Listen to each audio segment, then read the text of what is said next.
வேதம் கேட்போம். வெளிப்படுத்தின விசேஷம் 7ஆம் அதிகாரம்.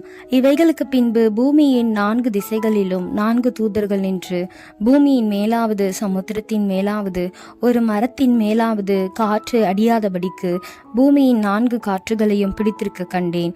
ஜீவனுள்ள தேவனுடைய முத்திரை கோலையுடைய வேறொரு தூதன் சூரியன் உதிக்கும் திசையிலிருந்து ஏறி வர கண்டேன். அவன் பூமியையும் சமுத்திரத்தையும் சேதப்படுத்துகிறதற்கு அதிகாரம் பெற்ற அந்த 4 தூதரையும் நோக்கி, நாம் நமது தேவனுடைய ஊழியக்காரரின் நெற்றிகளில் முத்திரை போட்டு தீருமளவும் பூமியையும் சமுத்திரத்தையும் மரங்களையும் சேதப்படுத்தாதிருங்கள் என்று மகா சத்தமிட்டு கூப்பிட்டான்.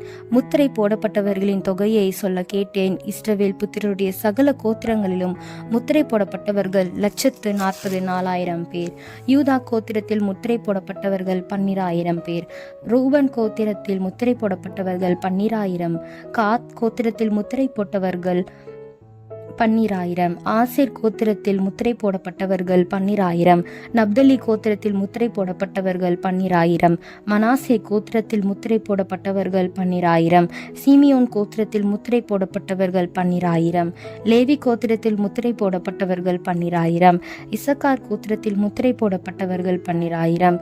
செபுலோன் கோத்திரத்தில் முத்திரை போடப்பட்டவர்கள் 12,000. யோசேப்பு கோத்திரத்தில் முத்திரை போடப்பட்டவர்கள் 12,000. பென்யமின் கோத்திரத்தில் முத்திரை போடப்பட்டவர்கள் 12,000. இவைகளுக்கு பின்பு நான் பார்த்தபோது, இதோ சகல ஜாதிகளிலும் கோத்திரங்களிலும் ஜனங்களிலும் பாஷைக்காரிலும் இருந்து வந்ததும் ஒருவனும் எண்ணக்கூடாததுமான திரளான கூட்டமாகிய ஜனங்கள் வெள்ளை அங்கிகளை தரித்து தங்கள் கைகளில் குருத்தோல்களை பிடித்து சிங்காசனத்திற்கு முன்பாகவும் ஆட்டுக்குட்டியானவருக்கு முன்பாகவும் நிற்க கண்டேன். அவர்கள் மகா சத்தமிட்டு, இரட்சிப்பின் மகிமை சிங்காசனத்தின் மேல் வீற்றிருக்கிற எங்கள் தேவனுக்கும் ஆட்டுக்குட்டியானவருக்கும் உண்டாவதாக என்று ஆர்ப்பரித்தார்கள். தூதர்கள் யாவரும் சிங்காசனத்தையும் மூப்பர்களையும் 4 ஜீவன்களையும் சூழ நின்று சிங்காசனத்திற்கு முன்பாக முகங்குப்புற விழுந்து தேவனை தொழுது கொண்டு, ஆமேன், எங்கள் தேவனுக்கு துதியும் மகிமையும் ஞானமும் ஸ்தோத்திரமும் கனமும் வல்லமையும் பலனும் சதா காலங்களிலும் உண்டாவதாக, ஆமேன் என்றார்கள்.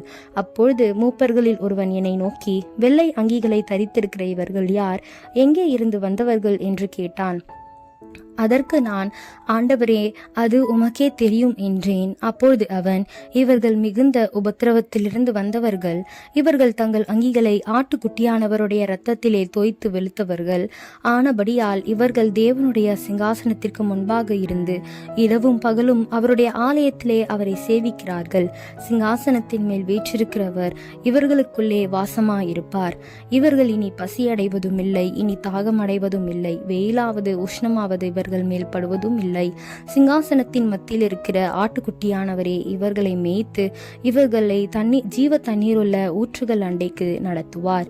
தேவன் தாமே இவர்களுடைய கண்ணீர் யாவையும் துடைப்பார் என்றான்.